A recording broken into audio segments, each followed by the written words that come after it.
Bonjour tout le monde. Alors dans cette vidéo, je vais vous présenter l'installation de Kubuntu 24.04, donc la version stable de Kubuntu.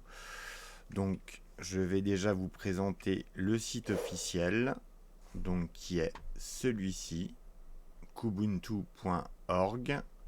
Et donc pour télécharger l'image ISO de Kubuntu, il faut aller ici, donc Kubuntu 24.04.3 LTS, donc 64 bits.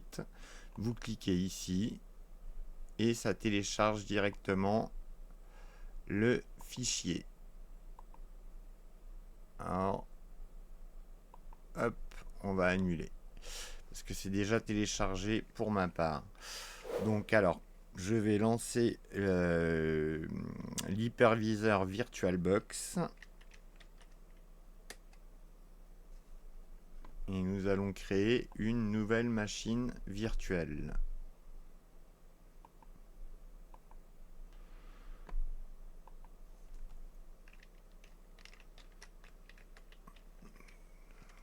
Alors,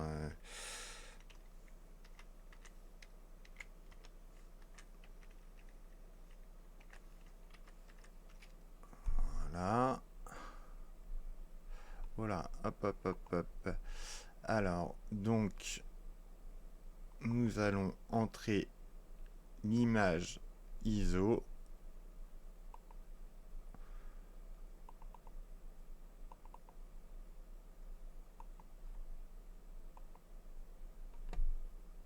Donc, Linux, Ubuntu 64 bits, c'est bon.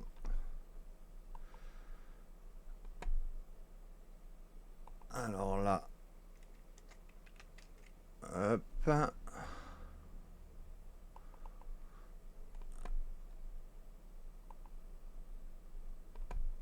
On va mettre 4 gigas de mémoire vive et on va mettre 2 cœurs de CPU. Voilà. Et pour le disque d'installation, le disque dur virtuel, on va le passer à 50 gigas. Voilà, donc c'est terminé. L'installation se lance. Alors,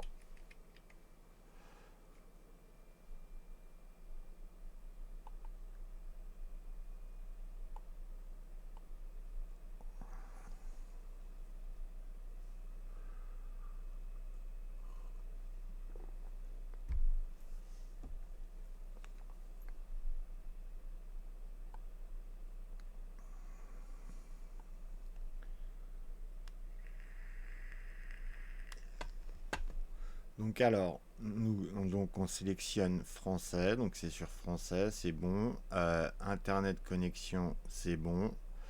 Donc, alors là, ça tri Kubuntu, c'est pour essayer Ubuntu. Et là, nous allons passer directement à l'installation.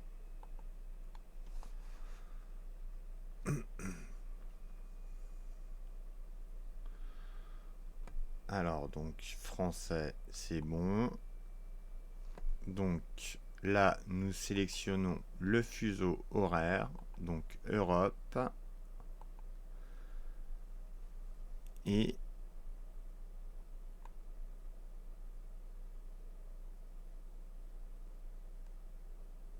hop, hop, hop, Paris. Voilà. Suivant. Donc, en clavier French, défaut, normalement, c'est très bien. On va vérifier. Ouais, tout a l'air bon. Donc, on clique sur suivant. Alors, installation. Donc, on va mettre full installation.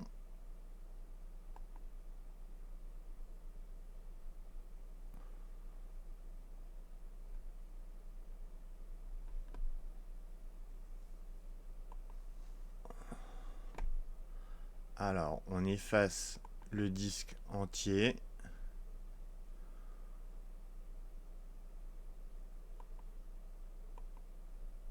Voilà, donc on clique sur suivant. Donc alors, quel est votre nom? Donc ça c'est le nom complet. Alors, Beastie BSD. Donc là, on enlève le B à la fin. Pour le nom d'ordinateur, donc on va mettre Kubuntu 2404 X64. Alors, donc on met un mot de passe pour l'utilisateur.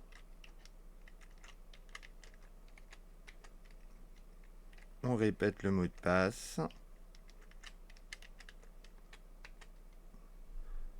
Et suivant. Alors, donc là, ça nous met le résumé des partitions. Donc voilà. Donc, on peut lancer l'installation. Installer maintenant.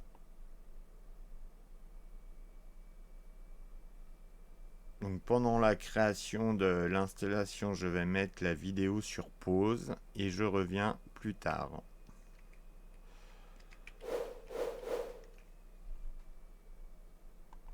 Alors, donc l'installation de Kubuntu c'est terminé. Donc on nous propose de redémarrer maintenant. Donc c'est ce qu'on va faire.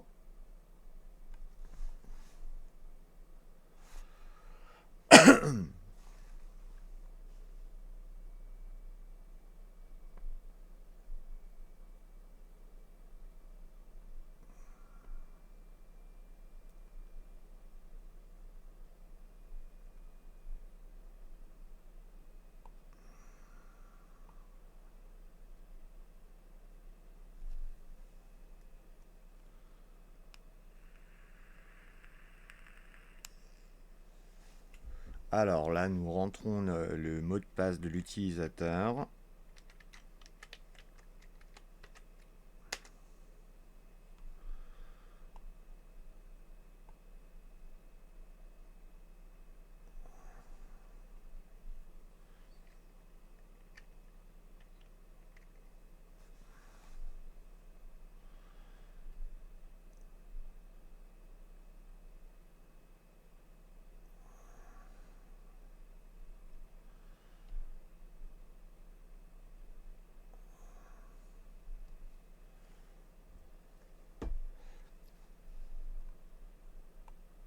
Alors, comme vous pouvez le voir, l'entièreté, on n'a pas l'entièreté du bureau. C'est normal, c'est parce qu'on n'a pas installé les additions invitées.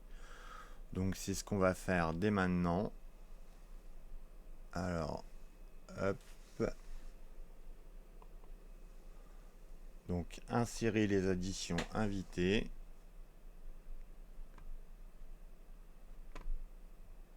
Donc monter et ouvrir. Voilà.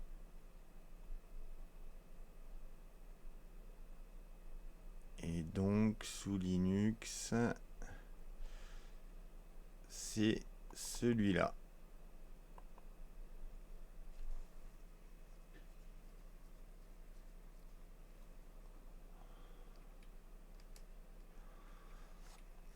Ouais, on va faire ça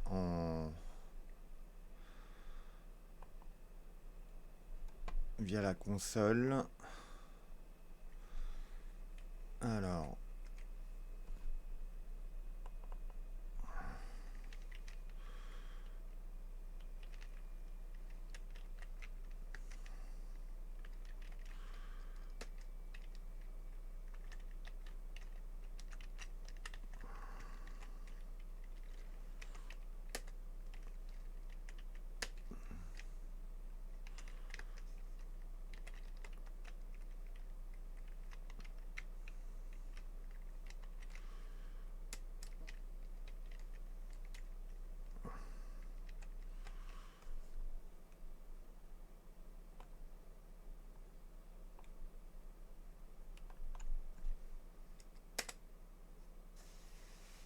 ça va installer les additions invitées.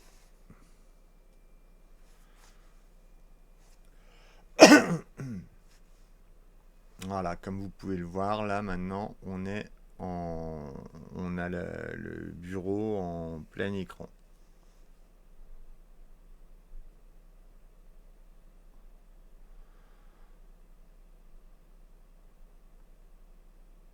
Alors, on attend que le processus d'installation des additions invitées se termine. Voilà, c'est fait. Alors, clac. Donc,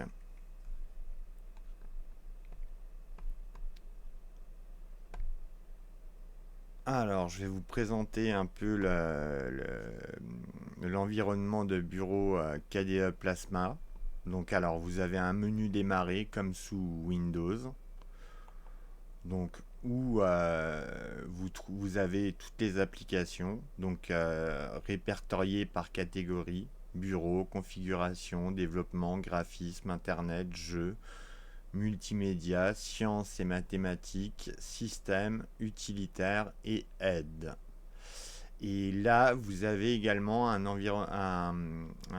l'emplacement, c'est pour avoir accès en fait à votre dossier personnel, documents, téléchargements, musique, images et vidéos.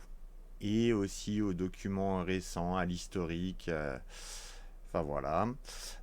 Et donc, alors là, c'est donc la barre des tâches. Donc, vous pouvez très bien rajouter des raccourcis en fait d'application à cet endroit. Par exemple, comme vous pouvez le voir, le console n'est pas épinglé à la barre des tâches par défaut. Donc, il suffit de faire épingler à la barre des tâches. Et si je ferme l'application, eh ben j'aurai toujours le lien de l'application ici. Alors je vais le mettre là. Donc hop, on va rouvrir.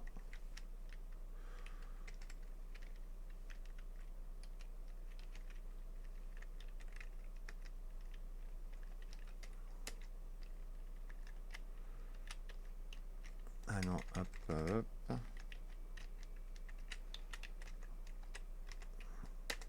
Donc en fait, sudo i, ça permet de se connecter en route via sudo. Donc alors, et là, dans la barre des tâches, il y a la partie, la zone de notification. C'est là où vous aurez toutes les notifications comme les mises à jour, le son, le réseau qui est ici. Et ça, c'est le clavier, la disposition du clavier, en fait, donc en français. Donc l'heure. Donc voilà. Et vous pouvez, en fait, si vous voulez configurer l'administration en fait de votre système Kubuntu, il faut passer par cette application. Donc qui se retrouve dans les favoris d'ailleurs, ici ou dans système.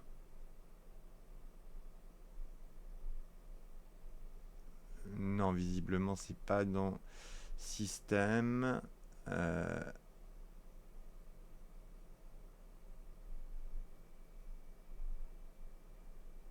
Je sais plus où ça se trouve. Ah ouais, voilà, donc il y a un onglet configuration.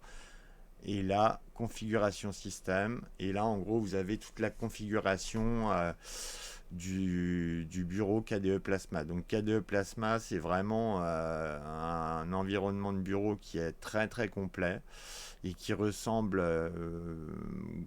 énormément en fait au type de bureau de Windows, mais en plus complet.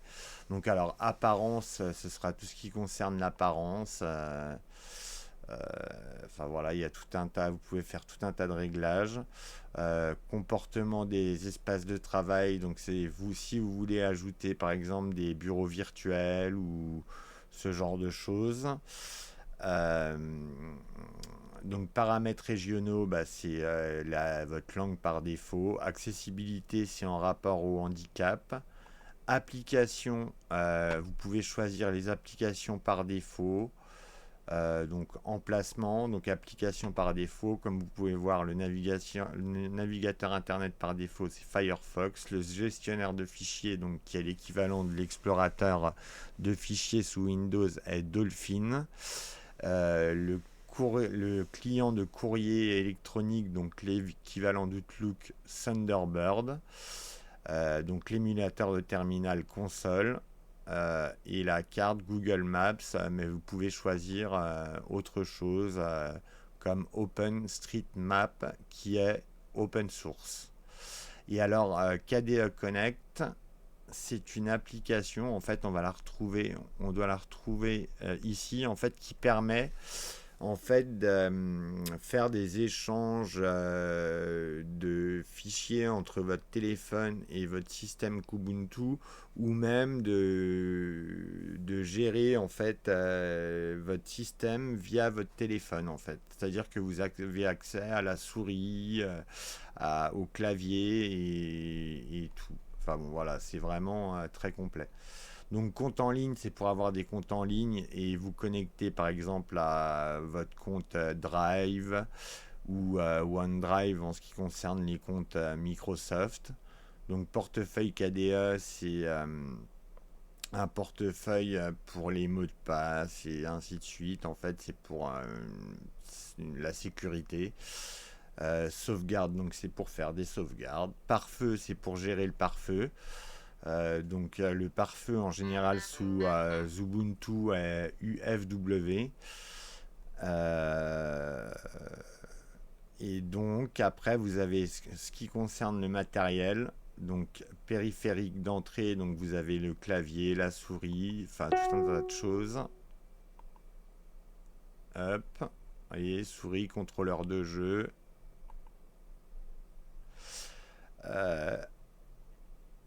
Sinon, donc vous avez la partie affichage et écran. Donc là, vous pourrez modifier la résolution et tout ce qui concerne l'affichage.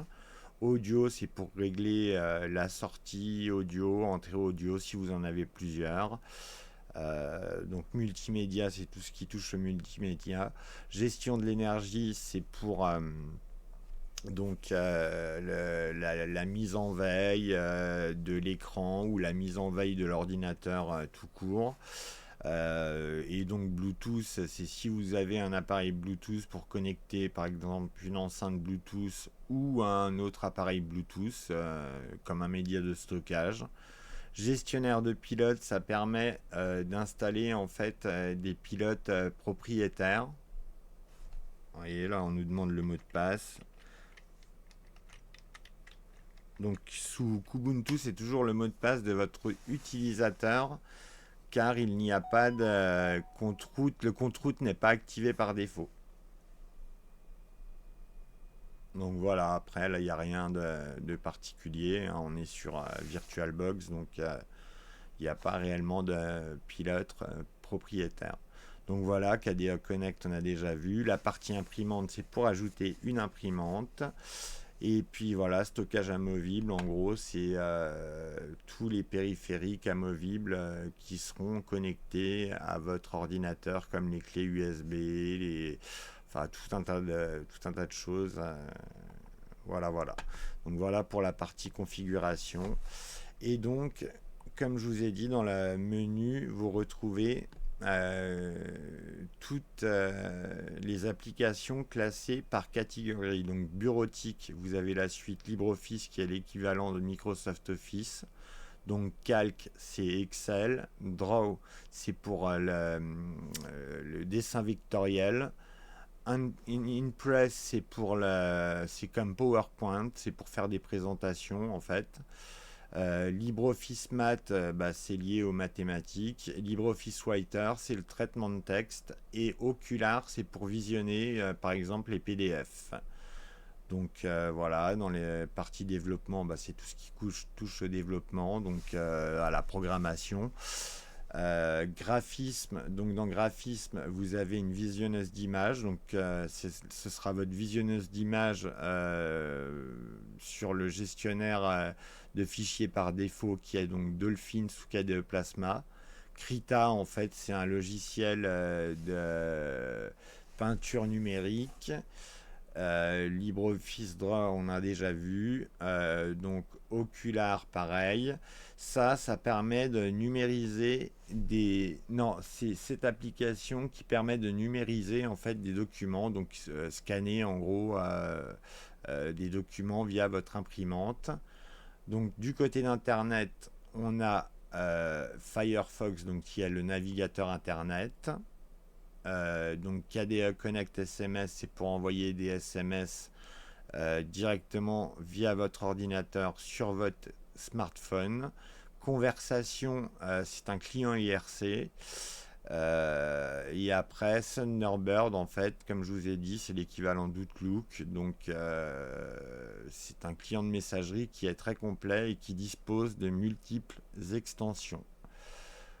Donc NeoChat, c'est le même genre d'application que Matrix. En fait, ça permet d'être en contact avec la communauté Ubuntu ou Kubuntu. Donc voilà, dans la partie jeu, vous aurez plusieurs petits jeux et après vous pouvez en installer davantage. D'ailleurs, vous pouvez installer Steam et tout un tas de choses. Donc partie multimédia, donc vous avez le lecteur multimédia par défaut qui est Elisa et le lecteur multimédia Aruna. Donc je vais vous montrer, alors sciences et mathématiques, donc vous avez LibreOffice Math, et là dans système, c'est tout ce qui touche le système. Donc je vous laisserai regarder dans utilitaire. Là vous avez le gestionnaire d'archives qui est Arc, donc l'équivalent de 7-zip.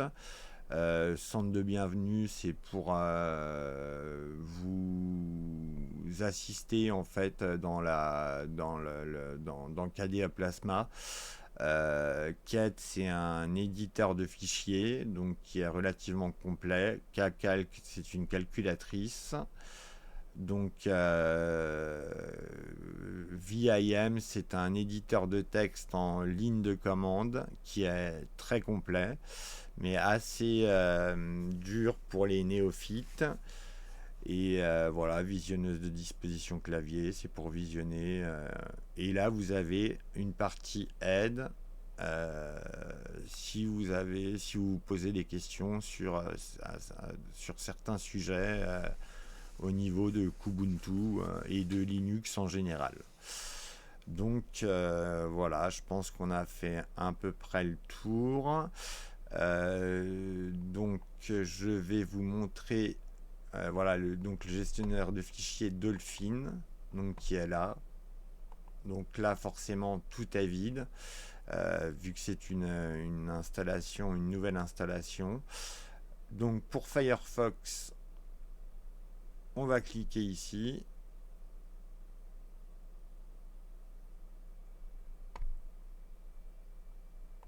Hop, et comme vous pouvez le voir, tout est en français. Donc là, on va faire une recherche. Par exemple, Ubuntu. Donc on met tout accepté. Et là, vous avez accès donc à la page Kubuntu. Donc traduire, non.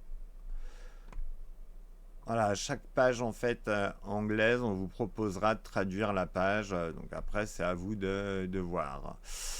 Donc voilà, par contre, une extension qu'il faut installer à tout prix, c'est uBlock Origin.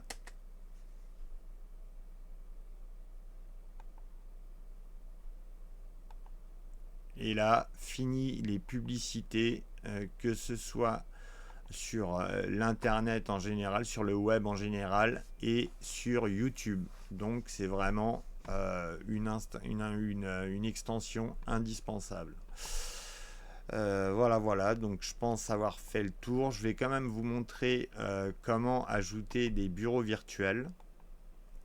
Alors donc on retourne dans Alors, favoris, configuration. Et là, dans comportement de l'espace de travail, bureau virtuel. Et là, en fait, vous pouvez ajouter des bureaux virtuels. Donc, hop, moi j'en ajoute 4. Donc,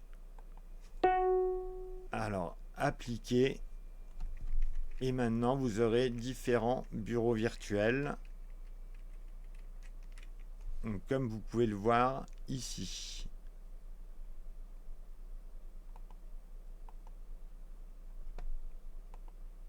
Et en fait, les bureaux virtuels, c'est très pratique parce qu'en fait, ça vous permet de ne pas avoir un seul et unique bureau qui est surchargé d'applications. En fait, vous pouvez avoir un bureau dédié à plusieurs domaines informatiques. Voilà, voilà. Donc du coup, je pense que cette vidéo touche à sa fin. Donc, non, une dernière chose, c'est que je vais vous montrer comment installer un logiciel, par exemple VLC. Donc du coup, il faut passer par la Logitech donc de Kubuntu, donc qui est Discover. Alors donc ça doit être dans Système, il me semble. Voilà, Discover, Logitech.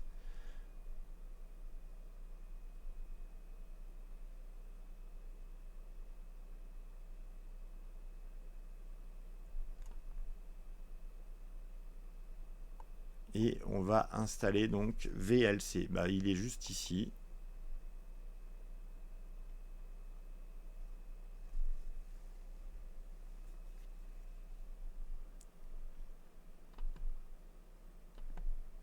Donc installer. Alors on entre le mot de passe.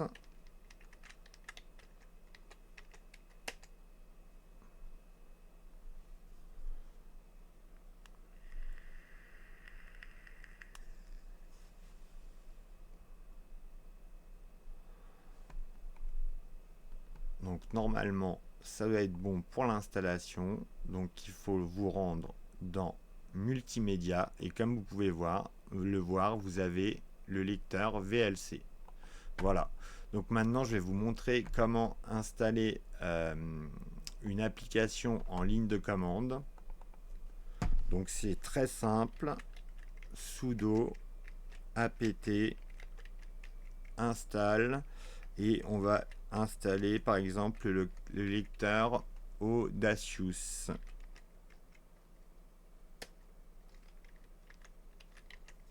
C'est un lecteur audio qui est très complet. Alors c'est normal que vous ne voyez pas le mot de passe, que ça soit fait à l'aveugle, c'est par sécurité pour éviter que les gens comptent le nombre de caractères. Voilà, et là vous voyez toutes les dépendances qui sont installées. Donc voilà, on lance l'installation.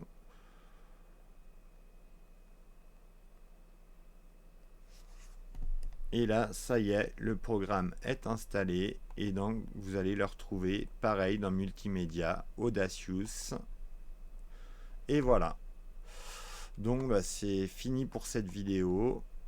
Je vais éteindre le système.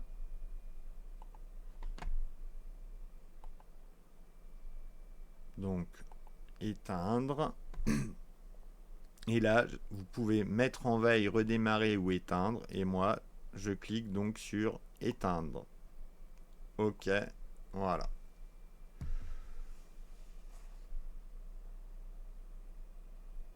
Donc voilà, cette vidéo est terminée. Je vous souhaite une très belle journée et je vous dis à très bientôt.